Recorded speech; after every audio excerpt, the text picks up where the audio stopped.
15 દિવસ પહેલા સાંતલપુર તાલુકામાં પડેલ 20 ઇંચથી વધુ વરસાદના કારણે અહીંના ગામડાઓમાં તારાજી સર્જાઈ હતી. ગામડાઓમાં ગ્રામજનોની મદદ માટે વહીવટીતંત્ર, સંસ્થાઓ અને રાજકીય નેતાઓએ મદદના નામે ફોટો સેશન કરાવ્યા બાદ પણ આજે પણ કેટલાક ગામની સ્થિતિ ભયાવહ છે. સૌથી વધુ અસરગ્રસ્ત વૌવા, મઢુતરા, બાબરા ગામ હતા. આજે પણ મઢુતરા ગામમાં કેળસમા પાણી ભરાયેલા નજરે પડે છે. અહીં 15 દિવસથી ગ્રામજનો સરકારી તંત્રની મદદ માટે ભટકી રહ્યા છે. તે આપણે દ્રશ્યો પરથી જોઈ શકીએ છીએ.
મઢુતરાના પૂર્વ સરપંચે પણ 3 દિવસ પહેલા રાધનપુરના ધારાસભ્ય પાસે મદદની માંગ કરી હતી.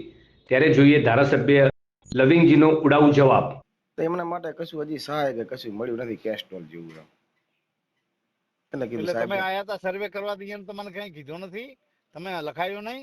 એ તો લખાયું તો ખરું એમ, પણ કશું હજી કઈ લખાવા વાળા તો ખાલી પંચાયત ઓફિસમાં બેસીને લખ્યું છે એમ. કોઈ ઘરે ઘરે તો કોઈ ગયા નથી સાહેબ.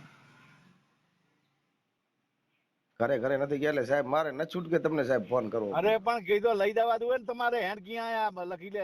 પણ નથી હવે તો શું કેવું કયો સાહેબ. હવે આપણે તો હવે કેવા જઈએ તો હવે કાંઈ બધું બહુ હવે માનતા તો છે નહીં. ગામના બધા આગેવાનો બધા એવા છે. પરથી તમે ઠાકોર છો? કોણ છો? હું રાયમલ ભોજન. શું નુકસાન કરી લે?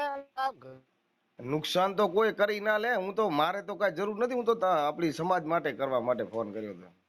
આપણે ક્યાં લાજ કાઢવી છે અહીંયા વેવાઈ કરવા? વેવાઈ તો નથી કરવા, પણ આપણા પક્ષના આગેવાનો હોય નથી તો કેમ વિરોધમાં જવું સાહેબ? એ વાત નડે છે, બીજું કઈ નથી સાહેબ. આમાં વિરોધની વાત ક્યાં આવી?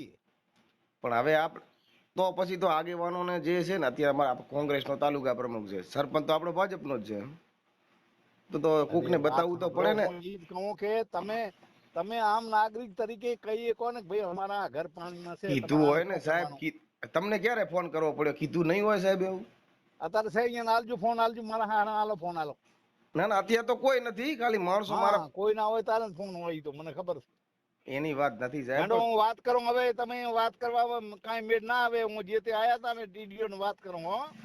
આ વિસ્તારના આગેવાને આખરે અમને જાણ કરતા તેના વિડીયો મોકલી આપતા મદદની માંગ કરી હતી.